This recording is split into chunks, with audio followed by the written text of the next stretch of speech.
Volver a Babilonia, por Francis Scott Fitzgerald.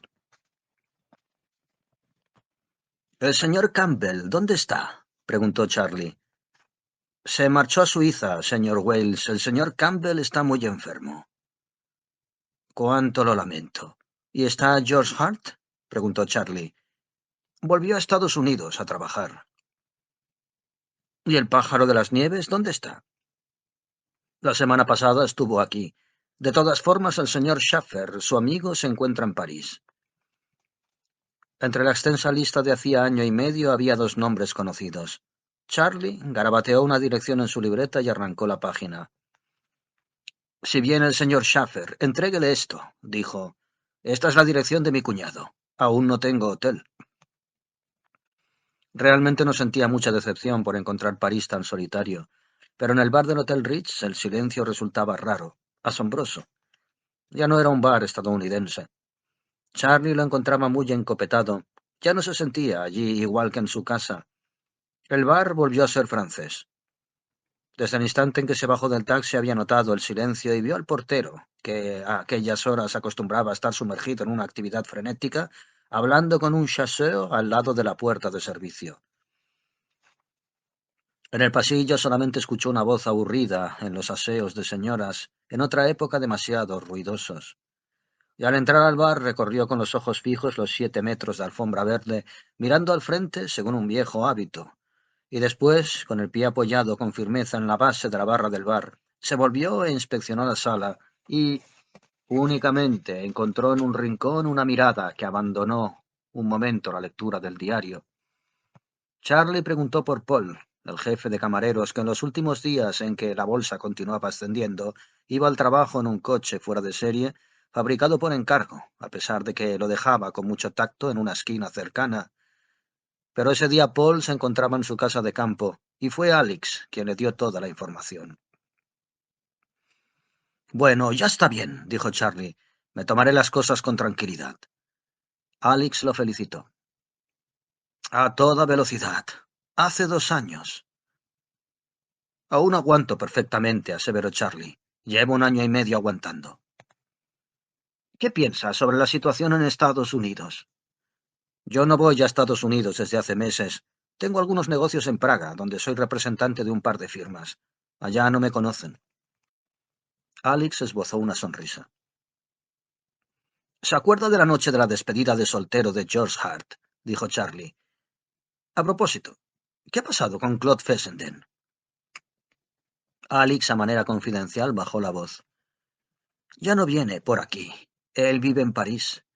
Paul no lo deja.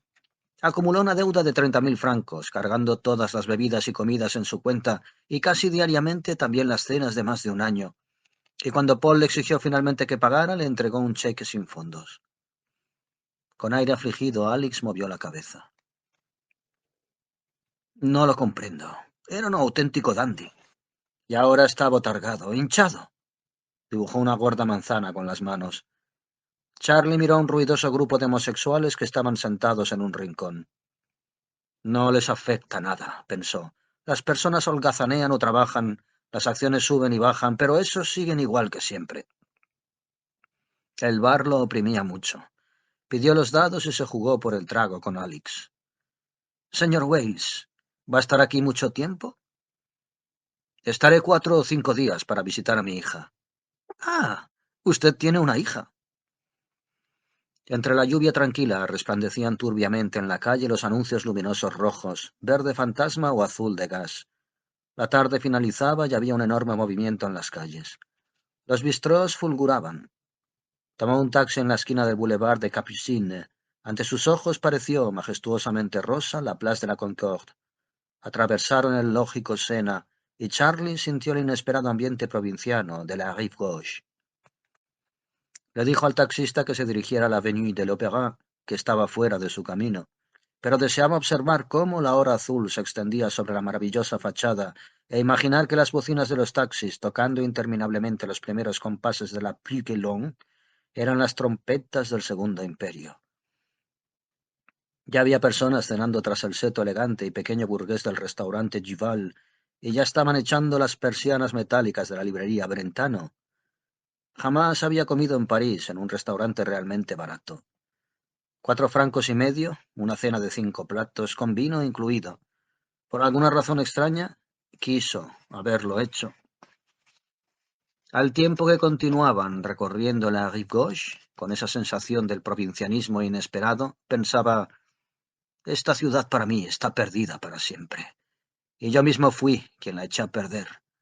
No lo advertía, pero los días transcurrían sin cesar uno tras otro, y de esa manera transcurriendo 2 años, y todo, hasta yo mismo, había pasado. 35 años de edad y buena apariencia. La expresividad irlandesa de su rostro se moderaba por una honda arruga entre los ojos. Al tocar el timbre en casa de su cuñada, en la Rue Palatine, la arruga se hizo más honda, y las cejas se curvaron hacia abajo. Sintió un pellizco en el estómago. Tras la sirvienta que abrió la puerta surgió una encantadora niña de 9 años que gritó «¡Papaíto!» y se lanzó sacudiéndose como un pez entre sus brazos. Cogiéndolo de una oreja, lo obligó a volver la cabeza y pegó su mejilla a la suya. «Mi pequeño cielo», dijo Charlie. «Papi, papi, papi, papito, papito, papito, papito». La chiquilla lo llevó al salón donde estaba esperando la familia, un niño y una niña de la edad de su hija, su cuñada y el esposo. Tratando de controlar el tono de la voz para evitar tanto un aparente entusiasmo como una nota de desagrado, saludó a Marion, pero la respuesta de ella fue más francamente tibia, a pesar de que mitigó su expresión de inquebrantable desconfianza, dirigiendo su atención hacia la hija de Charlie. Ambos hombres se estrecharon la mano de manera amistosa, y Lincoln Peters dejó la mano en el hombro de Charlie durante un instante. La sala era cálida, encantadoramente norteamericana. Los 3 niños estaban cómodos, jugando en los pasillos amarillos que llevaban a las otras estancias. En el crepitar del fuego y en el trajín típicamente francés de la cocina se evidenciaba la alegría de las 6 de la tarde. Sin embargo, Charlie no lograba calmarse. Su corazón estaba en vilo, a pesar de que su hija le transmitía serenidad, confianza, cuando de vez en cuando se le aproximaba, llevando en brazos la muñeca que él le trajo. «Lo cierto es que perfectamente», dijo contestando a una pregunta de Lincoln. «Hay muchísimos negocios que no funcionan, pero a nosotros nos va mejor que nunca. Realmente, fantásticamente bien. Mi hermana llegará de Estados Unidos el mes que viene para encargarse de la casa. Tuve más ingresos el año pasado que cuando tenía dinero. Bueno, ya sabes, los checos». Presumía con una intención específica, pero un instante después cambió de tema, al adivinar cierta impaciencia en los ojos de Lincoln. «Ustedes tienen unos niños maravillosos, muy bien educados. Honoria también es una maravillosa niña». Entonces, Marion Peters volvió de la cocina. Era una mujer de elevada estatura, de inquieta mirada, que en otra época había poseído una hermosura fresca muy norteamericana. Charlie jamás había sido sensible a sus encantos, y siempre se asombraba cuando alguien hablaba de lo guapa que había sido. Ambos habían sentido una recíproca e instintiva antipatía desde el principio. «¿Cómo encontraste a Honoria?», preguntó Marion. «Estupenda. Me dejó sorprendido lo que ha crecido en 10 meses. Los 3 niños tienen excelente aspecto. No llamamos al médico desde hace un año. ¿Y cómo te has sentido al volver a París?»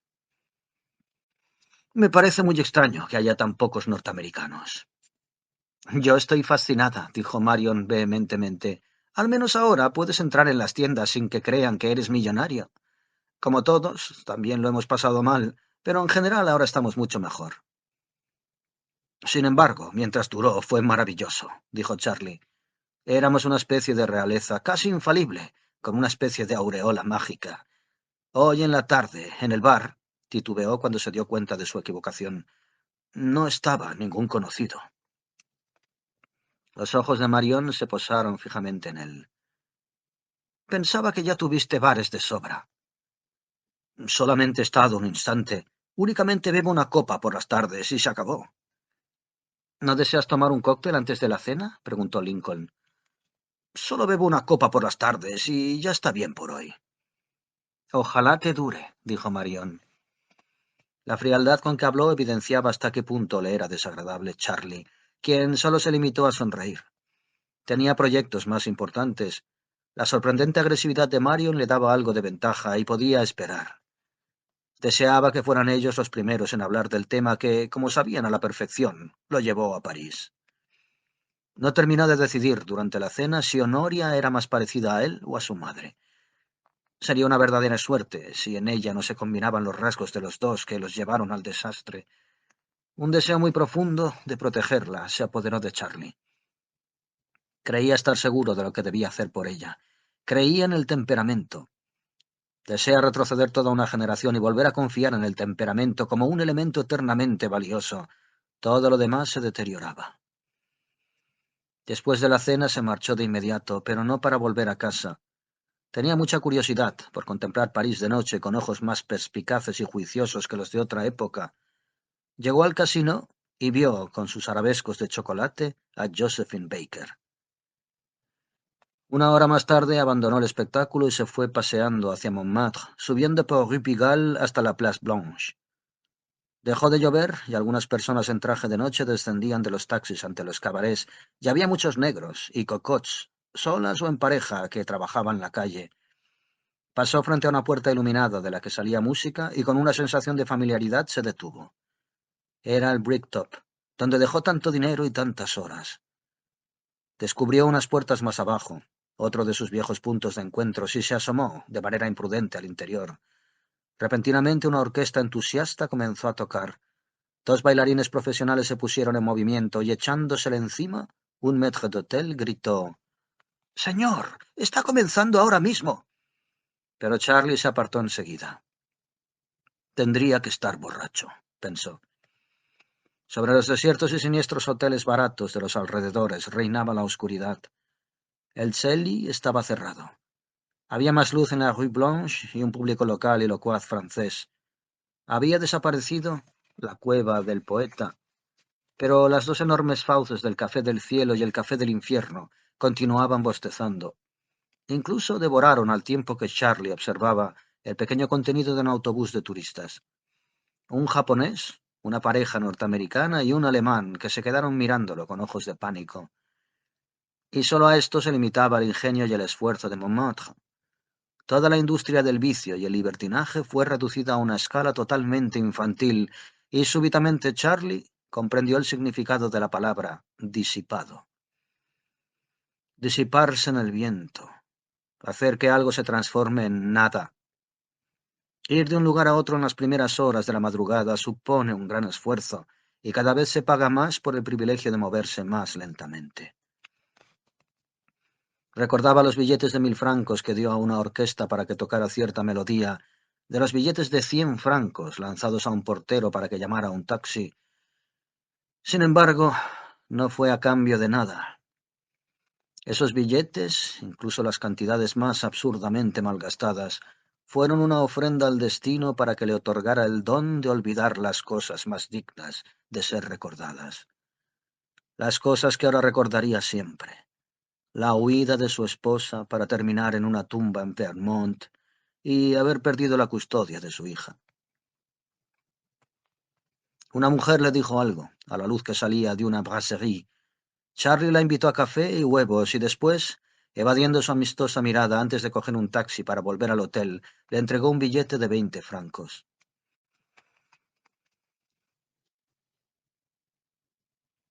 En un maravilloso día de otoño se despertó. Un día de juego de fútbol. Ya había desaparecido el agotamiento del día anterior, y ahora le gustaban las personas de la calle.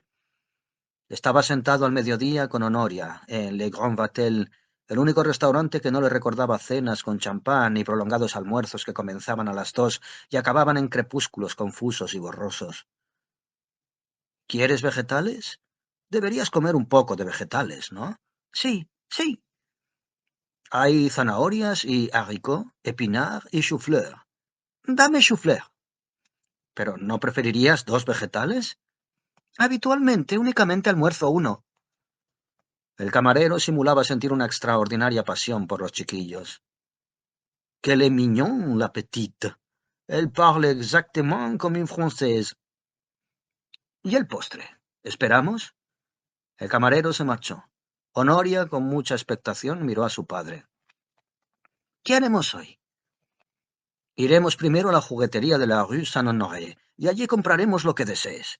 Más tarde iremos al vodevil, en el Empire. La niña dudó. Me encantaría ir al vodevil, pero no a la juguetería. ¿Pero por qué no? Porque ya me trajiste esta muñeca. Se llevó la muñeca al restaurante. Y ya tengo demasiados juguetes. Y ya no somos millonarios, ¿verdad? Jamás hemos sido millonarios, pero hoy te puedes comprar lo que quieras. Bien, asintió la pequeña con resignación. Charlie solía ser más inflexible cuando Honoria tenía a su madre y a una niñera francesa. Sin embargo, ahora se exigía mucho más a sí mismo. Trataba de ser más tolerante. Tenía que ser padre y madre al mismo tiempo y ser capaz de comprender en todos los aspectos a su hija. Me encantaría conocerte, dijo con seriedad. Permítame presentarme primero. Soy Charles J. Wales, de Praga. Mucho gusto. Oh, papi. No aguantaba la risa. ¿Y usted quién es, si es tan amable? Siguió, y la pequeña aceptó su papel de inmediato. Yo soy Honoria Wales, Rue Palatine, París. ¿Soltera o casada? Soy soltera, no estoy casada. Entonces Charlie señaló la muñeca. Pero, madame, usted tiene una hija. No queriendo abandonar a la pobre muñeca, se la aproximó al corazón buscando una respuesta. Bueno, estuve casada, pero mi esposo murió. Charlie se dio prisa en seguir. ¿Cuál es el nombre de la niña? Se llama Simón. Es el nombre de mi mejor amiga de la escuela. Este mes fue la tercera de la clase, presumió. Era su prima. Es la 18 y Richard es casi el último de la clase. ¿Quieres a Richard y a Elsie, no? A tío Lincoln, sí. Quiero mucho a Richard y a Elsie también. Cautelosamente y sin darle demasiada importancia, Charlie preguntó: ¿Y a quién quieres más? ¿A tía Lincoln o a tía Marion? Oh, creo que a tío Lincoln. Era cada vez más consciente de la presencia de su hija. Cuando entraron al restaurante los acompañó un murmullo. Adorable. Y ahora las personas de la mesa de al lado, cada vez que interrumpían sus charlas, estaban pendientes de ella, contemplándola como a un ser que no tuviera más conciencia que una flor. Papá, ¿por qué no vivimos juntos? Preguntó Honoria repentinamente. ¿Por qué mamá murió? Te debes quedar aquí y aprender mejor el francés. A mí no me hubiera sido fácil cuidarte también. Realmente ya no necesito que me cuiden. Yo hago las cosas sola. Cuando salieron del restaurante, un hombre y una mujer los saludaron repentinamente. ¡Caramba! Pero si es el amigo Wales. ¡Hombre! Lorraine. Dunk. Eran espectros que brotaban del pasado. Duncan Sheffer, un amigo de la universidad. Lorraine Quarles, una bella, pálida rubia de 30 años. Una más de la pandilla que lo ayudó, en los pródigos tiempos de hacía 3 años, a transformar los meses en días. Mi esposo no pudo venir este año, dijo Lorraine contestándole a Charlie. Ahora somos más pobres que las ratas. De manera que me envía $200 mensuales y dice que me las arregle lo mejor que pueda. ¿Es tu hija? ¿Por qué no te sientas un momento con nosotros en el restaurante? ¿Un rato? Preguntó Duncan. Es que no puedo. Se contentaba de tener un pretexto. Continuaba percibiendo el atractivo provocador, apasionado de Lorraine, pero en este momento Charlie se movía a un ritmo diferente. ¿Y si nos ponemos de acuerdo para cenar? Preguntó Lorraine. No puedo, tengo una cita. Dame tu número de teléfono y tu dirección y te llamaré. Tengo la completa seguridad, Charlie, de que estás completamente sobrio, dijo Lorraine con solemnidad. Estoy plenamente segura de que estás sobrio. Te lo digo de verdad, Dunk. Dale un pellizco para ver si estás sobrio. Charlie señaló con la cabeza a Honoria. Dunk y Lorraine comenzaron a reír. ¿Me dices tu dirección? Preguntó Dunk con escepticismo. Charlie dudó. No les quería decir el nombre de su hotel. Aún no tengo dirección fija. Ya os llamaré. Ahora vamos al Empire, al vodevil. ¡Maravilloso! Es lo mismo que yo pensaba hacer, dijo Lorraine. Tengo deseos de ver malabaristas, payasos y acróbatas. Es lo que haremos, Dunk. Pero antes vamos a hacer un recado, dijo Charlie. Quizá nos vemos en el teatro. Está bien. Estás hecho un verdadero snob. Hasta luego, guapísima. Hasta luego. Muy educada, Honoria hizo una reverencia. Fue un encuentro muy desagradable. Charlie les caía simpático porque era serio, porque trabajaba. Lo buscaban ahora porque tenía más fortaleza que ellos, porque de cierta forma se querían alimentar de su fuerza. Honoria se negó altivamente en el Empire, a sentarse sobre el abrigo doblado de su padre. Ya era una persona con su propio código. Ya Charlie cada vez más le obsesionaba el deseo de inculcarle algo suyo antes de que cristalizara totalmente su personalidad. Pero no era posible tratar de conocerla en tan poco tiempo. En la sala de espera, donde estaban tocando una orquesta, se encontraron con Duncan y Lorraine durante el entreacto. ¿Podemos tomar una copa? Está bien, pero no en la barra. Vamos a buscar una mesa. Eres el padre perfecto. Mientras escuchaba algo distraído a Lorraine, Charlie notó cómo los ojos de Honoria se alejaban de la mesa y la siguió pensativamente por el salón, preguntándose qué estaría observando. Sus miradas se encontraron y Honoria sonrió. La limonada está muy buena, dijo. ¿Qué dijo? ¿Qué se esperaba él? La abrazó, mientras volvían a casa en un taxi, para que su cabeza pudiera descansar en su pecho. Cariño, ¿recuerdas a tu madre algunas veces? A veces, respondió de manera vaga. No deseo que la olvides. ¿Tienes alguna foto de ella? Sí, creo que sí. De todas maneras, tía Marion tiene una. ¿Por qué no deseas que la olvide?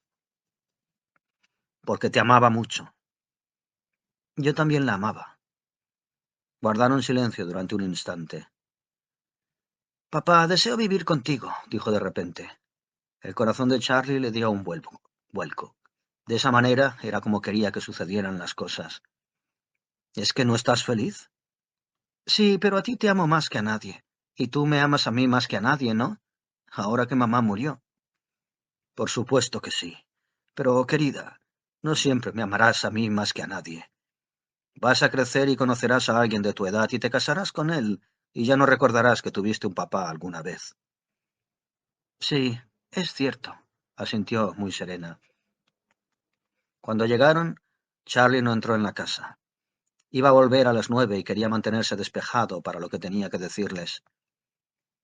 Cuando ya estés dentro de la casa, asómate a esa ventana. De acuerdo. Adiós, papi, papi, papi, papi. Hasta que apareció, cálida y resplandeciente en la ventana, esperó a oscuras en la calle y con la punta de los dedos lanzó un beso a la noche.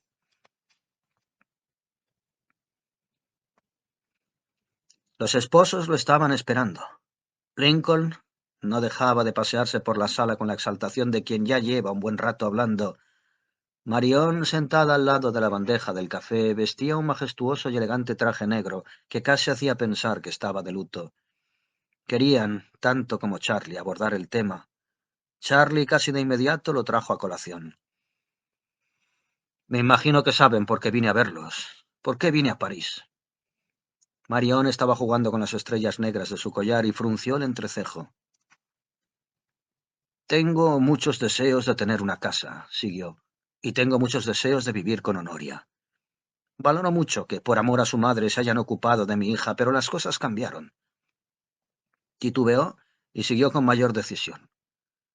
Cambiaron de raíz en lo que a mí se refiere, y quisiera pedirles que reconsideren la cuestión. Sería una absoluta tontería negar que he sido poco sensato durante 3 años. Marion lo miraba duramente. Pero todo eso acabó. Como les dije, hace un año que solamente bebo una copa diaria, y esa copa me la tomo deliberadamente con el fin de que la idea del alcohol no cobre en mi imaginación una importancia que no tiene. ¿Me comprenden? No, dijo Marion concisamente. Es como una especie de truco que me hago a mí mismo para recordar la medida de las cosas. Te comprendo, dijo Lincoln. No quieres aceptar que te atrae el alcohol. Algo parecido. En ocasiones no lo recuerdo y no bebo, pero trato de beber una copa diaria. De todas formas, en mi situación no me puedo permitir beber. Las firmas de las que soy representante están muy complacidas con mi trabajo y deseo traerme a mi hermano desde Burlington para que se encargue de la casa y quiero sobre todas las cosas que Honoria y yo vivamos juntos. Y ustedes saben que incluso cuando su madre y yo no nos llamábamos bien, Nunca permitimos que nada de lo que ocurría pudiera afectar a Honoria.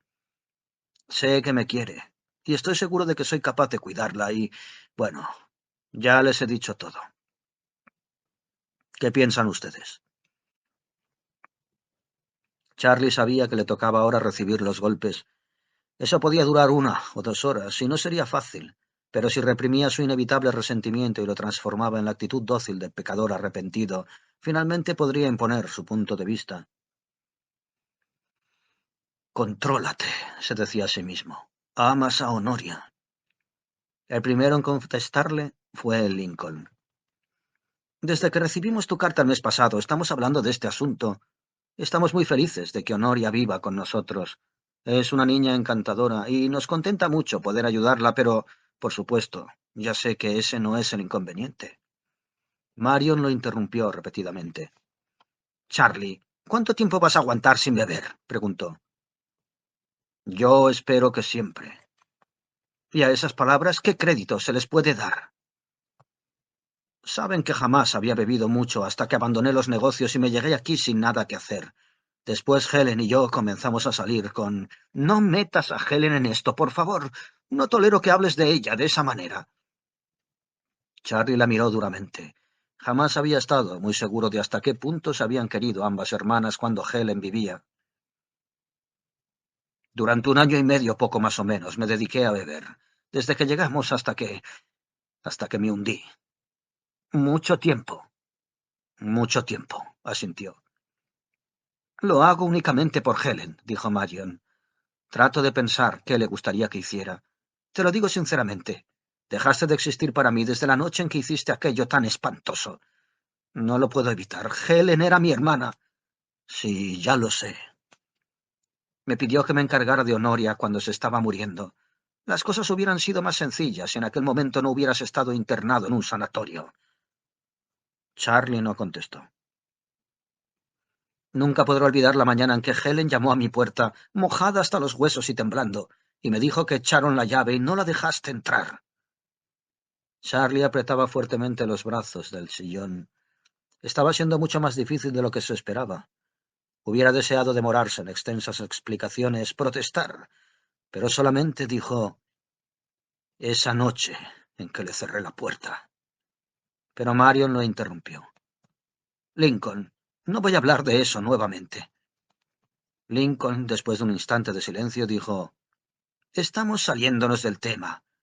¿Deseas que Marion renuncie a su derecho a la custodia y te dé a Honoria? Yo pienso que lo más importante es si puede o no confiar en ti. No le echo la culpa a Marion, dijo Charlie lentamente, pero pienso que puede tener total confianza en mí. Hasta hace 3 años mi reputación era intachable. Por supuesto que puedo fallar en cualquier instante, soy un ser humano, pero perdería la infancia de Honoria y la oportunidad de tener un hogar si esperamos más tiempo. Hizo un gesto de negación con la cabeza. Perdería la infancia de Honoria y la oportunidad de tener un hogar. ¿No se dan cuenta de que perdería a mi hija, ni más ni menos? Sí, te comprendo, dijo Lincoln. ¿Y por qué no pensaste en todo esto antes? Preguntó Marion. Supongo que alguna vez pensaría en todo esto, de cuando en cuando. Pero Helen y yo nos llevábamos muy mal. Cuando accedí a darle la custodia de la chiquilla y no podía moverme del sanatorio, estaba destruido, y la bolsa me había dejado arruinado. Yo sabía que me había comportado muy mal y hubiera aceptado cualquier cosa que me pidiera con tal de devolverle la tranquilidad a Helen. Pero en ese momento es diferente. Ahora es diferente. Estoy trabajando, me va malditamente bien, de manera que te voy a agradecer que no uses ese lenguaje delante de mí. Atónito la miró. Cada vez que Marion decía algo, la fuerza de su odio hacia él era más notoria. Con su temor a la vida había edificado un muro que ahora levantaba frente a Charlie. Aquella recriminación insignificante tal vez fuera consecuencia de algún inconveniente que hubiera tenido con la cocinera esa tarde. Le resultaba cada vez más preocupante la posibilidad de dejar a su hija en aquel ambiente de hostilidad hacia él. Saldría a relucir, antes o después, en alguna palabra, en un gesto con la cabeza, y algo de esa desconfianza arraigaría decididamente en Honoria. Pero trató de que su rostro no revelase sus emociones, guardárselas. Había logrado cierta ventaja porque Lincoln se dio cuenta de lo ilógico de la observación de Marion y le preguntó de manera despreocupada desde cuándo le incomodaba la palabra malditamente. Algo más, dijo Charlie. Estoy en condiciones de asegurarles algunos beneficios. Voy a contratar a una institutriz francesa para la casa de Praga. Alquilé un apartamento nuevo. Se quedó callado. Se daba cuenta de que había cometido un error. No era posible que admitieran con ecuanimidad el hecho de que él ganara nuevamente más del doble que ellos. Imagino que le puedes ofrecer más lujos que nosotros, dijo Marion. Nosotros vivíamos contando cada moneda de 10 francos cuando tú te dedicabas a tirar el dinero, y supongo que harás lo mismo otra vez. No, no, ya aprendí. Tú sabes que trabajé 10 años con todas mis fuerzas, hasta que como muchos tuve suerte en la bolsa. Una suerte enorme. No parecía que continuar trabajando tuviera demasiado sentido, de manera que lo dejé. No volverá a repetirse. Se produjo un prolongado silencio.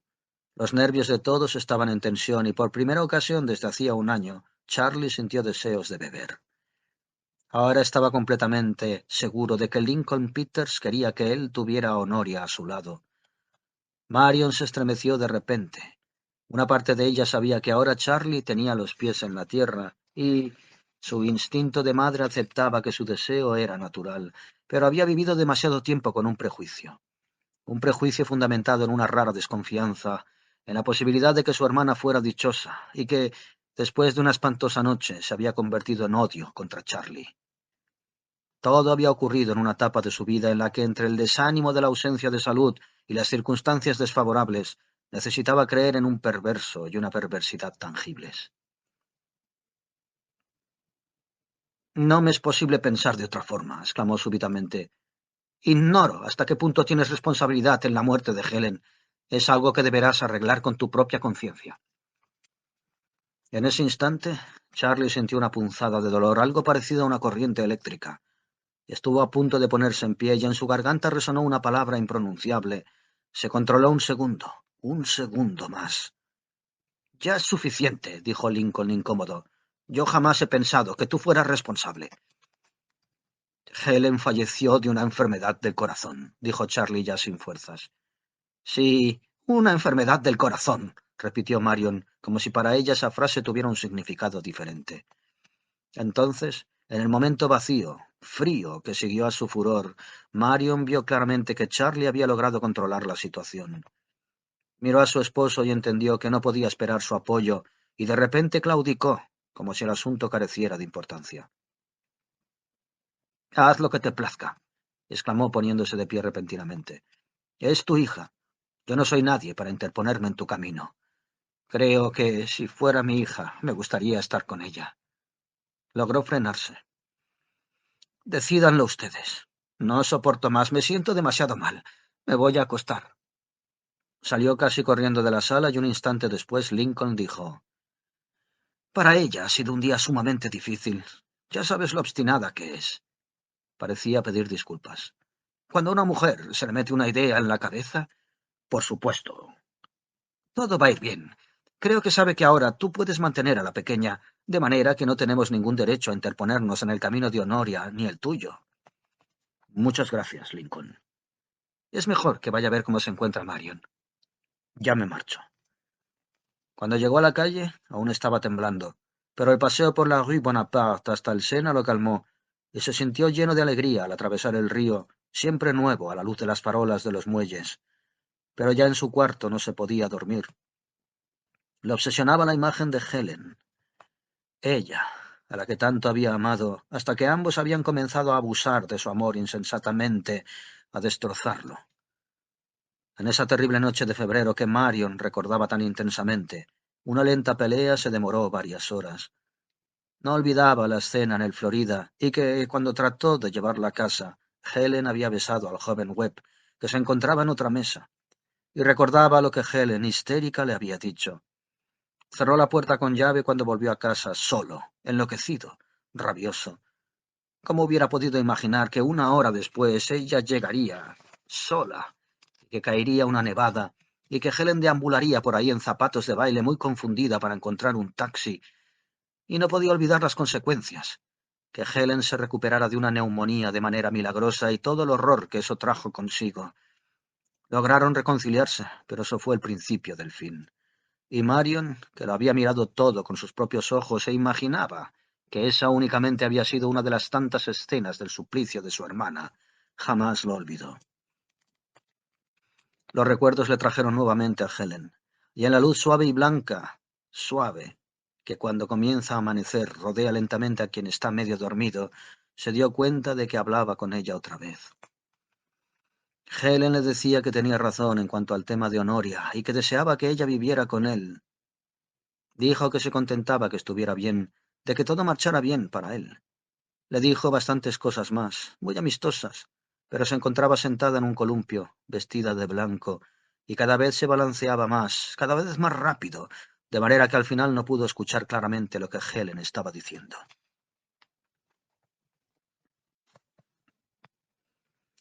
Charlie se despertó sintiéndose dichoso.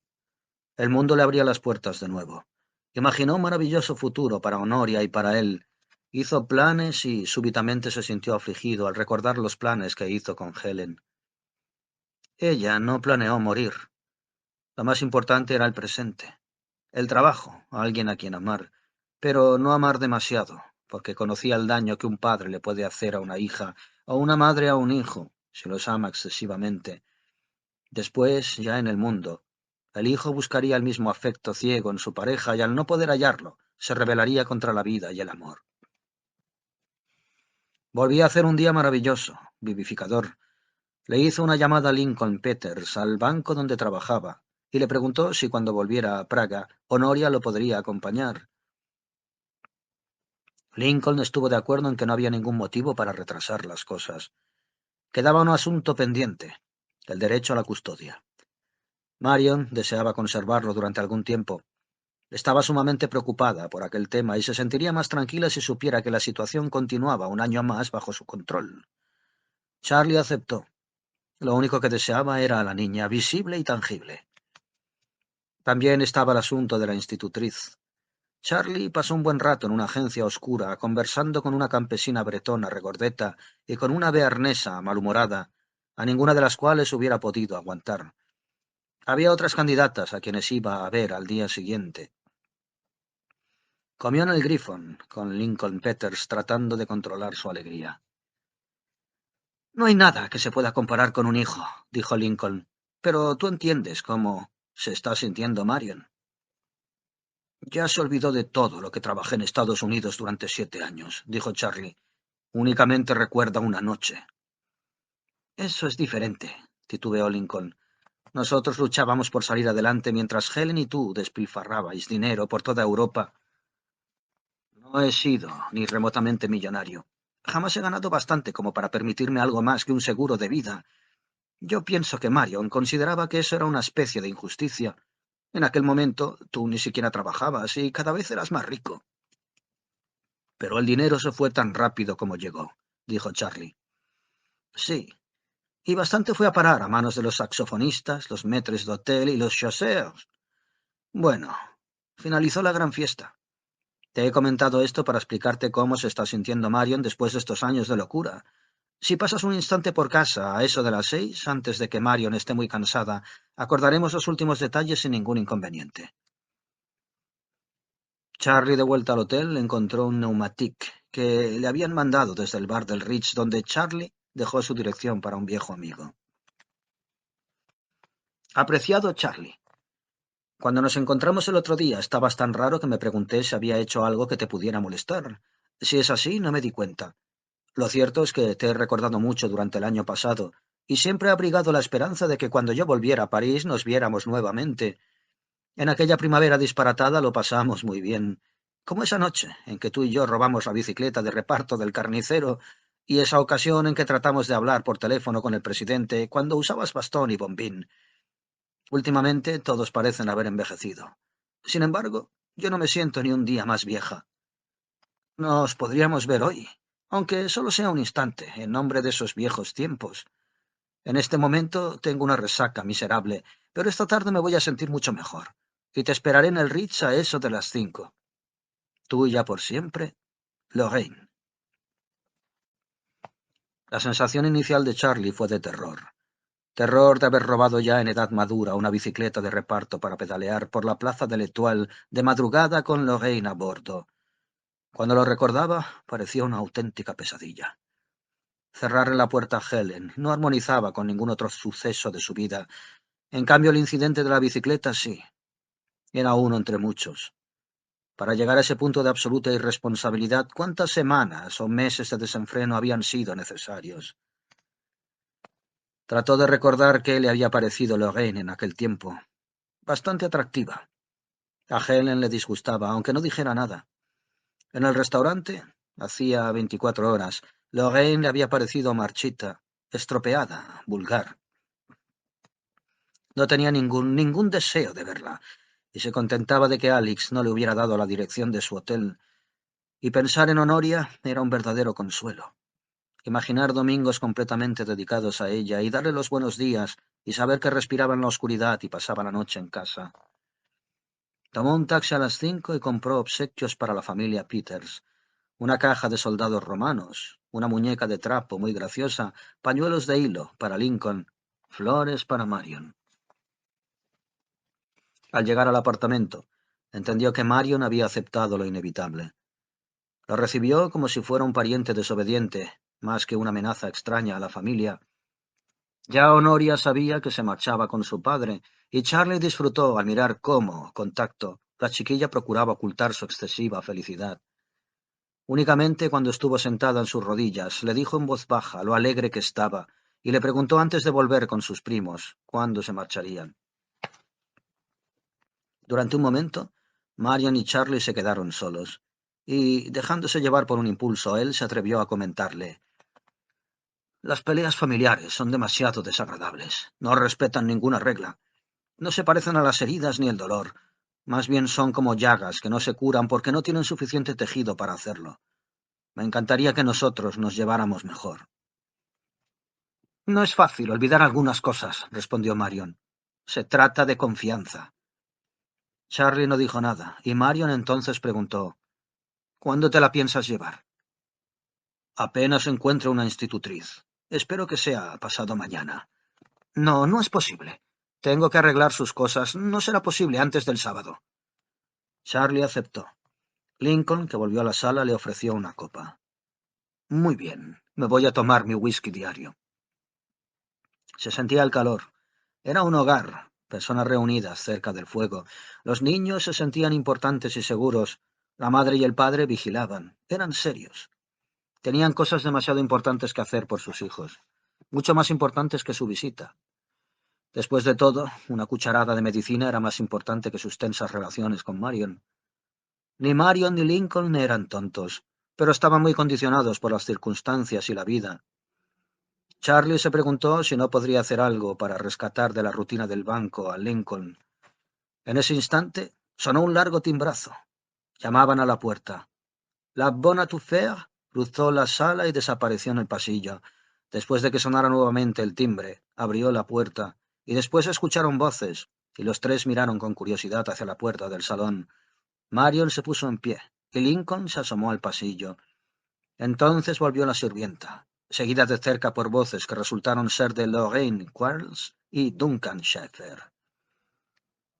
Estaban felices, alegres, riendo. Por un momento Charlie se quedó atónito. No podía comprender cómo habían logrado conseguir la dirección de los Peters. ¡Ajá! Duncan agitaba el dedo con picardía en dirección a Charlie. ¡Ajá! Dunk y Lorraine soltaron un nuevo torrente de carcajadas. Intranquilos sin saber qué hacer, Charlie les estrechó la mano con rapidez y se los presentó a Marion y Lincoln. Marion apenas abrió la boca y los saludó con un gesto de la cabeza.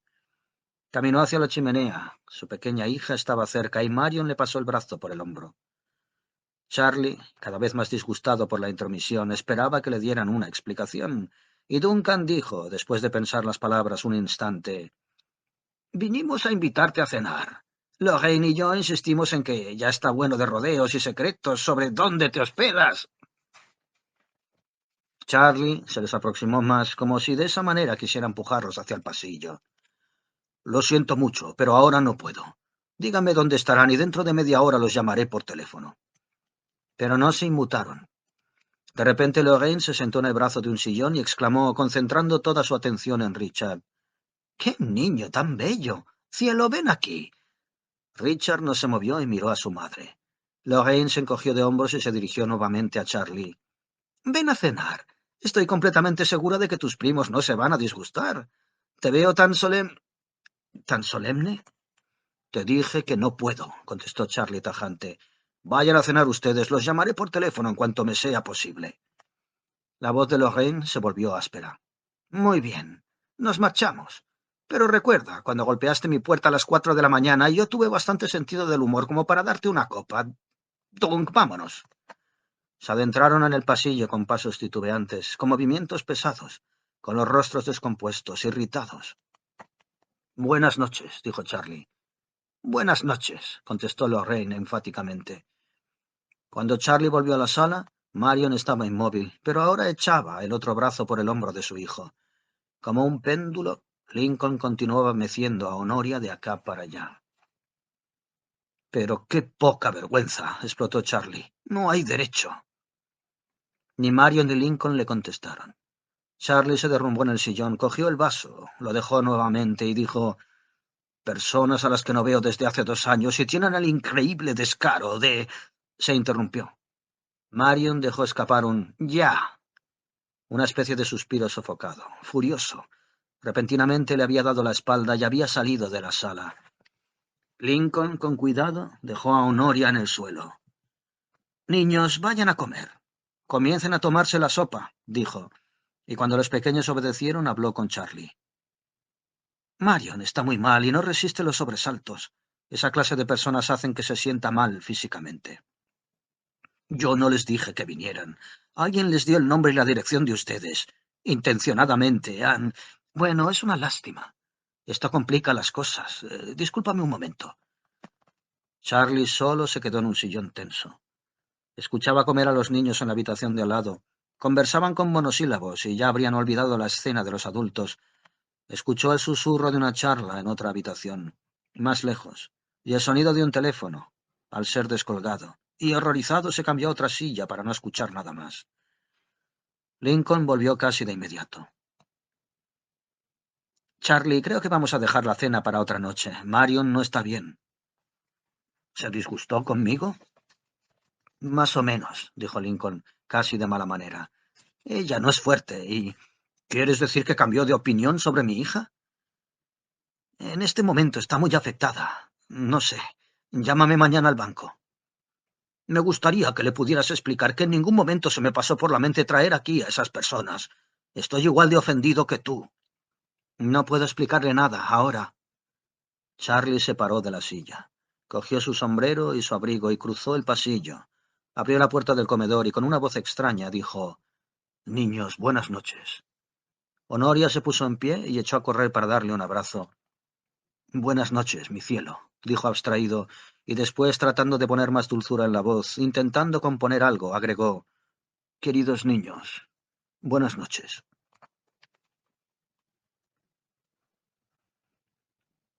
Con la idea frenética de encontrarse con Lorraine y Duncan, Charlie se fue directamente al bar del Ritz, pero no estaban allí, y se dio cuenta de que en cualquier caso no podía hacer nada. En casa de los Peters no había tocado el vaso de whisky y ahora pidió un whisky con soda. Paul se aproximó para saludarlo. «Todo cambió mucho», dijo afligido. «En este momento el negocio no es ni la mitad de lo que era. Me han comentado que muchos de los que volvieron a Estados Unidos lo perdieron todo, si no en el primer hundimiento de la bolsa, en el segundo. He escuchado que su amigo Josh Hart perdió hasta el último centavo. ¿Ha vuelto usted a Estados Unidos?» «No, estoy trabajando en Praga». «Me comentaron que cuando se hundió la bolsa usted perdió una fortuna».